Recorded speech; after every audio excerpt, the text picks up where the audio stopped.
Joining us, chair of the House GOP conference, Congresswoman Elise Stefanik from New York, the famous Elise Stefanik. Elise, thank you for coming on. You know, I'm just talking about this. The pollsters didn't see it. This is the working folks, middle class, new coalition. And what Mr. Trump did to win, he wasn't just talking to the base. This is my interpretation. I want to hear you out on this. He wasn't just talking to the base. He was expanding the base all along. The pollsters didn't understand it. The media didn't understand it. And look at the results. I mean, he just smashed the so-called blue wall. But this coalition, it's a populist coalition, is growing by leaps and bounds. And I just want to get your take on that. Well, you're exactly right, Larry. This is a historic, resounding victory, and it's really a political realignment. President Trump has grown the Republican Party into a big tent party. Look at the historic support among Latino voters, African-American voters, Jewish voters, suburban women voters turned out strong for President Trump, young voters. And that's because his America First vision of putting American families, hardworking families and workers first when it comes to strong economic policy, focused on economic growth, pushing back on the inflationary catastrophes under Kamala Harris and Joe Biden, coupled with his strong message on securing the border and safety and security in communities, that appeals to every American, Larry, whether you're Republican, Democrat, or independent. And for so long, the media has underestimated President Trump's ability to speak to the everyday man and woman and to listen to them.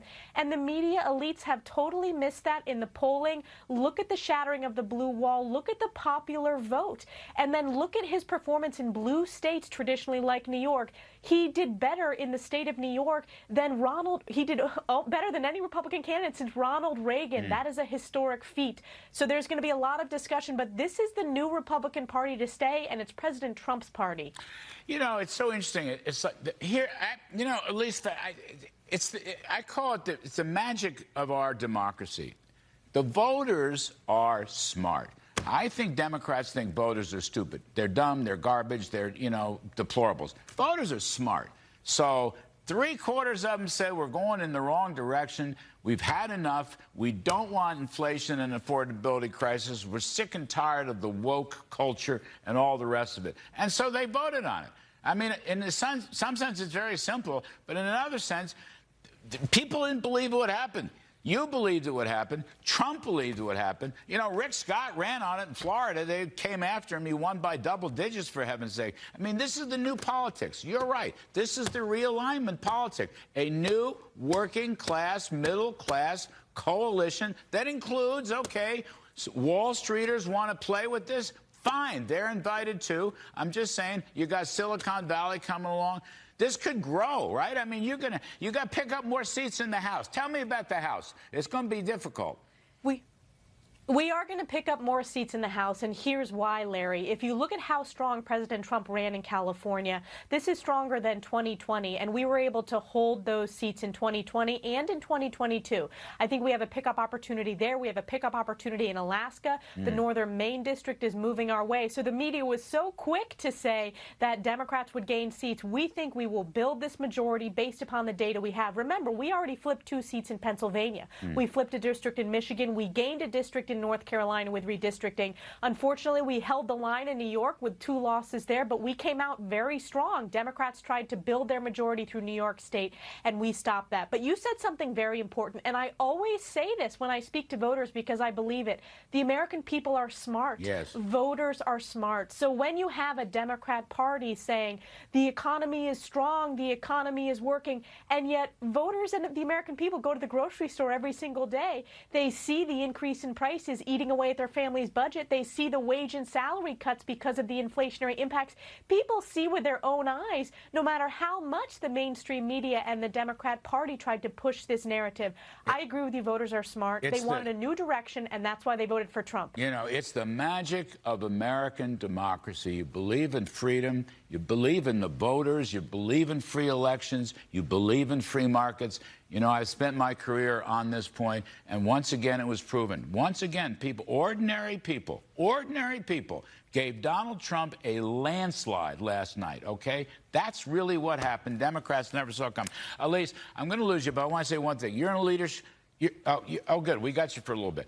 you're a big shot. You're in the leadership. Okay.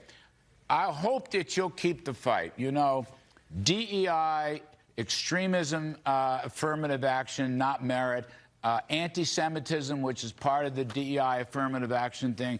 I hope you keep up the fight. I think this is such a thing. I think, again, ordinary, average working folks are just furious at the whole idea that you have to have these qualifications in gender and sex and color instead of merit or hard work. I hope you keep that fight up in the coming session of Congress, Elise Stefanik.